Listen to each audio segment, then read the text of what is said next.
जय जिनेन्द्र मित्रों, मन की बात भाग 6 में आपका स्वागत है।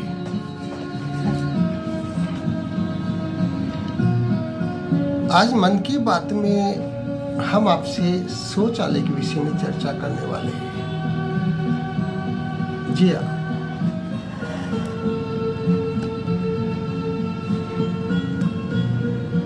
आपको एक बात बताऊं, आजकल शौचालय में मोबाइल पढ़ने का और अखबार पढ़ने का चलन बढ़ता जा रहा है।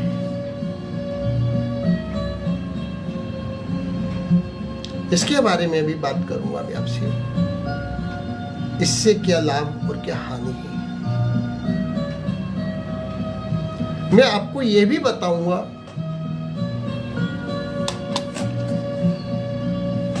कि शौचालय कहां पर होना चाहिए और कहां नहीं होना चाहिए, उसके दुष्प्रभाव किस प्रकार से हमारे शारीरिक और मानसिक तौर पर हमें पड़ते हैं। कुछ लोग तो सिगरेट पीने के लिए, बीड़ी पीने के लिए शौचालय से अच्छा स्थान कोई मानते ही नहीं है, और इस सिगरेट पीने की लत के कारण उन्हें शौचालय में 30 मिनट से 1 घंटे तक व्यतीत करना पड़ता है, जो उनके लिए अच्छा नहीं है। कैसे नहीं है, अभी मैं आपको बताने वाला हूं।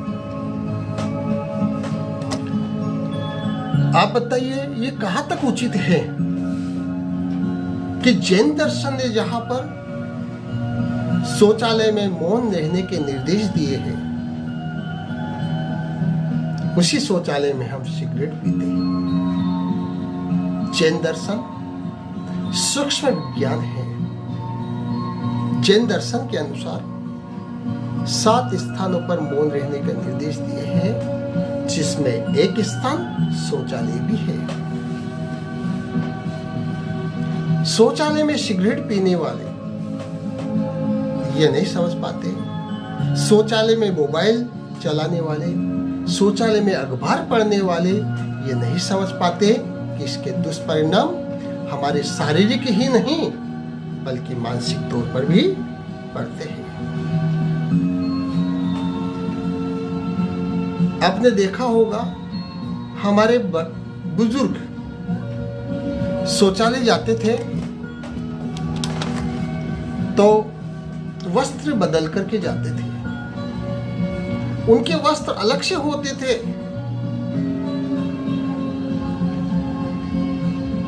किस कारण से?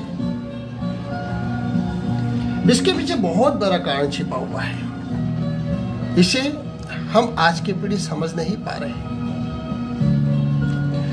दरअसल शौचालय में हानिकारक बैक्टीरिया की अधिकता होती है,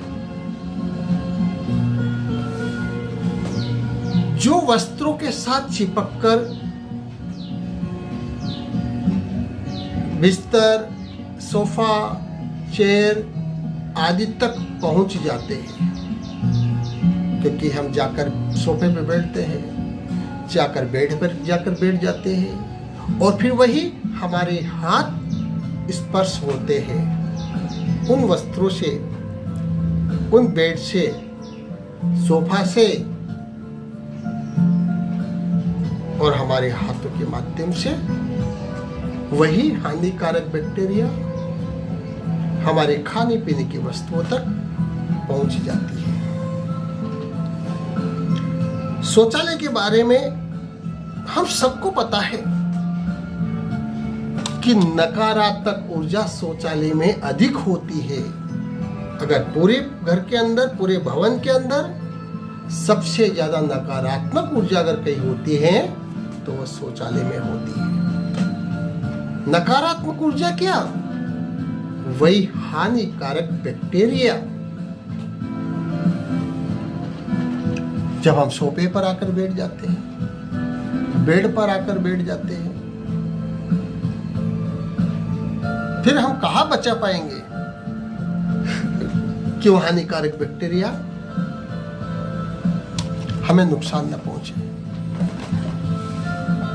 और इस हानिकारक बैक्टीरिया के कारण से हमारी प्रतिरोधक क्षमता कम होती चली जाती है और हम बीमार पड़ने लगते हैं। और यही हानिकारक बैक्टीरिया हमारे स्वास्थ्य के साथ साथ, शरीर के साथ साथ मन को भी प्रभावित करते हैं, हमारे दिमाग को भी प्रभावित करते हैं। आपने देखा होगा, अच्छा पढ़ा लिखा समझदार व्यक्ति भी अगर गंदगी के पास अधिक समय बिताता है या वह नहाता नहीं है महीनों तक, तो मंद बुद्धि का हो जाता है, उसकी समझ खो जाती है। लेकिन जो व्यक्ति रोज सुबह शाम स्नान करते हैं, स्वच्छ रहते हैं, वो मानसिक रूप से बहुत संतुलित भी रहते हैं। कई सड़कों पर देखा होगा आपने,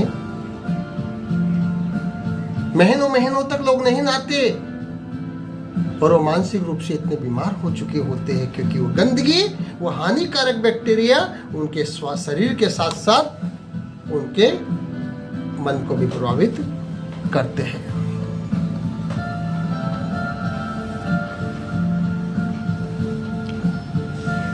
कहीं आप तो शौचालय में मोबाइल और अखबार नहीं पढ़ते हो, कहीं गाना गाने तो नहीं बैठ जाते हो। बहुत सारे लोग हैं, भांति भांति के लोग हैं इस दुनिया में, कुछ भी कर सकते हैं।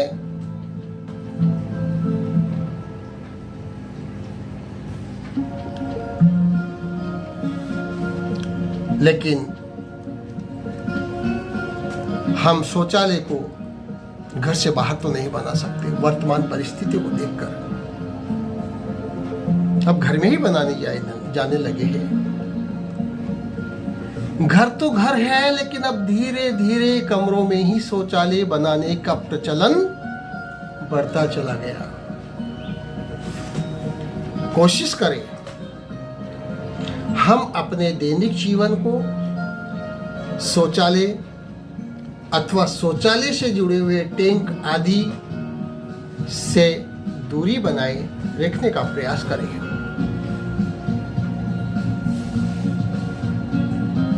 यह पॉसिबल तो नहीं है कि हम घर में शौचालय ना बनाए, लेकिन हाँ,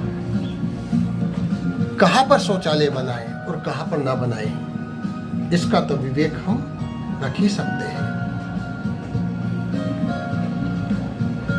शौचालय में कम से कम समय व्यतीत हो, हमारे रसोई घर से कम शौचालय दूर हो, हमारे मुख्य द्वार से कम शौचालय दूर होना चाहिए। कई लोग तो मुख्य द्वार पर ही शौचालय बना लेते हैं। अरे जिस मुख्य द्वार से सकारात्मक ऊर्जा प्रवेश करती है, मैंने पिछले एपिसोड में आपको बताया था कि मुख्य द्वार ऊर्जा का मुख्य स्रोत होता है। वो पवित्र होना चाहिए, स्वच्छ होना चाहिए, मांगलिक चिन्हों से सुशोभित होना चाहिए। लेकिन हम शौचालय स्थापना कर देते हैं। एक तरफ तो हम सकारात्मक ऊर्जा चाहते हैं, दूसरी तरफ हानिकारक बैक्टीरिया नकारात्मक ऊर्जा का प्रोडक्शन के लिए फैक्ट्री लगा देते हैं मुख्य द्वार के पास में। कई लोग तो रसोई घर और शौचालय की दीवार एक कर देते हैं। कदापि नहीं। हमारे शयन कक्ष के सामने भी शौचालय का द्वार नहीं होना चाहिए। रसोई घर के द्वार के सामने शौचालय का द्वार नहीं होना चाहिए। मुख्य द्वार के सामने शौचालय का द्वार कदापि नहीं होना चाहिए। शौचालय मुख्य द्वार पर भी नहीं होना चाहिए। शौचालय मुख्य द्वार के ऊपर या नीचे भी नहीं होना चाहिए।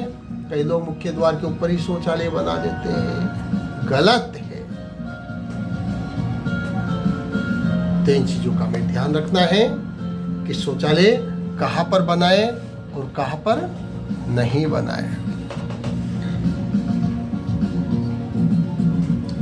देवघर और शौचालय की दीवार भी एक नहीं होना चाहिए। देवघर के ऊपर अथवा देवघर के नीचे अथवा देवघर के आमने सामने भी शौचालय नहीं होना चाहिए। जहां हम सोते हैं, शयन करते हैं, उस बेड के नीचे या ऊपर भी शौचालय कदापि नहीं होना चाहिए। और शौचालय के विषय में तो बहुत सारी बातें हैं, लेकिन यह मन की बात में एक सीमित दायरे में ये हम आपसे बात कर सकते हैं। आपका दिन मंगलमय हो, ईश्वर से यही प्रार्थना करते हैं। मन की बात में बस इतना ही आज आपसे बात करेंगे। हो सके तो हमारे YouTube चैनल को आप सब्सक्राइब अवश्य करना। एक बेल आइकन का बटन भी आता है, वो भी आप दबा देना, ताकि उपयोगी जो भी वीडियो आए उसका नोटिफिकेशन आपको मिल जाए। और मित्रों को अगर आपको अच्छी लगे, पसंद आई है ये वीडियो, तो अपने मित्रों को शेयर करें, अपने रिश्तेदारों को शेयर करें, अपने अन्य ग्रुपों में भी शेयर करें, ताकि ज़्यादा से ज़्यादा लोग इसका लाभ ले सके। मैं राकेश जैन हरकारा, फ्यूचर वास्तु जयपुर से पुनः अगले एपिसोड मन की बात में आपसे कोई नया विषय लेकर के आऊँगा। तब तक के लिए आपसे इजाज़त चाहूँगा। जय श्री राम।